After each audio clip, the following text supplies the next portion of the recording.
Kal Kadosh Shalom Uvracha.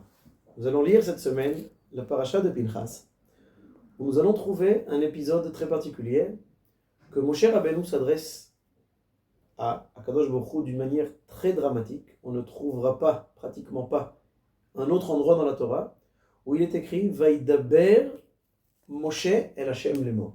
C'est Moshe Rabbeinu qui demande à parler avec Kadosh Baruch Hu et lui demande Yifkod Hashem Elohei Aruchot. C'est une sorte d'une injonction à Kadosh Baruch Hu.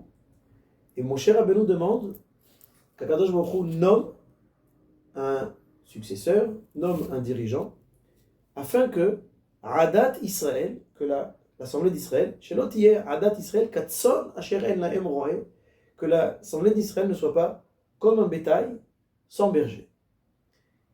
Et nous trouvons, les Chachamim trouvent dans la manière dont parle Moshe Rabbeinu, ils viennent ici remarquer que juste après que Akadosh Baruch Hu, donc effectivement promet qu'il va nommer quelqu'un, juste après, nous allons trouver une paracha que nous avons l'habitude de dire tous les jours, un passage qu'on appelle les korbanot, les sacrifices.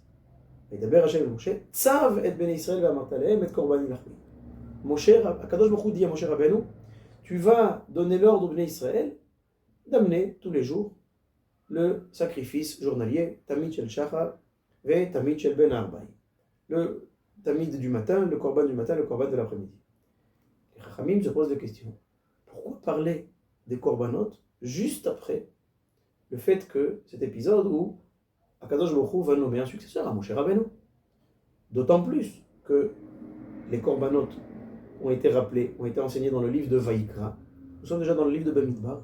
Nous savons déjà qu'il y a une mitzvah d'amener un korban journalier, un korban le matin, un korban l'après-midi, donc 2 korbanot.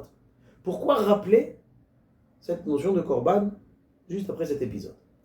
Et là, les Chachamim nous donnent une allégorie particulière dans la Midrash. Ils nous disent que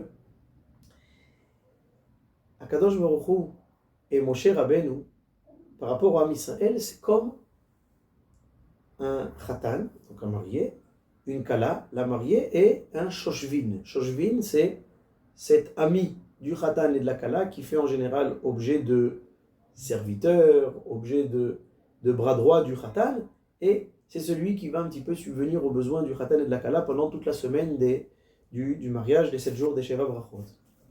Et on dit que lorsque le shoshvin, qui était, donc, va se séparer du couple et va les laisser, alors on dit que chaque fois qu'il y avait un petit différend entre le mari et la femme, alors il y avait toujours cet ami du couple qui était là pour un petit peu faire le shalom et faire la paix entre les deux.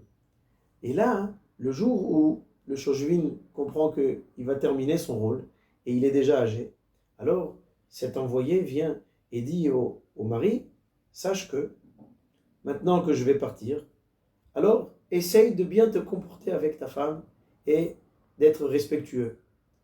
Le mari qui répond, c'est juste, il faut être respectueux envers sa femme.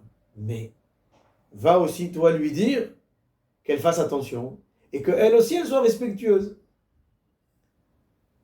Les Chachamim donnent cette allégorie pour nous dire, Akadosh Baruch Hu dit à Moshe Rabbeinu, Achata metzave alai. Effectivement, tu me donnes l'ordre, tu me dis qu'il faut nommer quelqu'un qui va comprendre les Bnei Israël et qui va supporter les Bnei Israël et qui va être patient envers les Bnei Israël. Mais avant de me dire à moi ce que je dois faire, peut-être va leur dire à eux qu'ils fassent attention, qu'ils doivent faire attention. Comment faire attention justement à l'honneur et comment faire attention justement à tout ce lien que nous avons avec Akadosh Baruch Hu, c'est à travers les korbanot.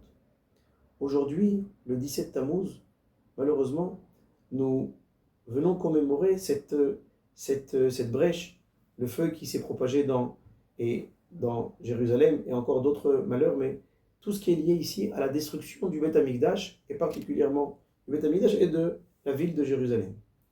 Les korbanot représentent, on peut dire ici, le summum de notre lien envers nous et Akadosh Baruch Hu. À partir du moment où les Béné Israël rentrent en Eretz Israël, Akadosh Baruch Hu dit à Moshe Rabbeinu, effectivement, c'est très important qu'ils aient un un dirigeant, qu'il y ait effectivement ce dirigeant qui va pouvoir les supporter, qui va pouvoir les aider, qui va pouvoir leur enseigner, continuer à enseigner la Torah, mais maintenant, Akadosh Baruch Hu nous dit maintenant, c'est à vous de jouer. Maintenant, c'est à vous d'agir. Si Akadosh Baruch Hu nous a donné la Torah, c'était du ciel, la Torah est descendue sur la terre, alors on nous dit maintenant, c'est au tour des Béné Israël d'utiliser la réalité pour la remonter vers Akadosh Baruch Hu, afin de la sanctifier. Et c'est justement tout le travail de Korbanot, et c'est la raison pour laquelle nous prions. Aujourd'hui, malheureusement, nous devons jeûner, même pour se rappeler que notre but, c'est d'arriver justement à travers notre filote, la reconstruction du Beth Amikdash, à savoir prendre toute la réalité et à l'élever vers Akadosh Baruch Hu. Shabbat Shalom.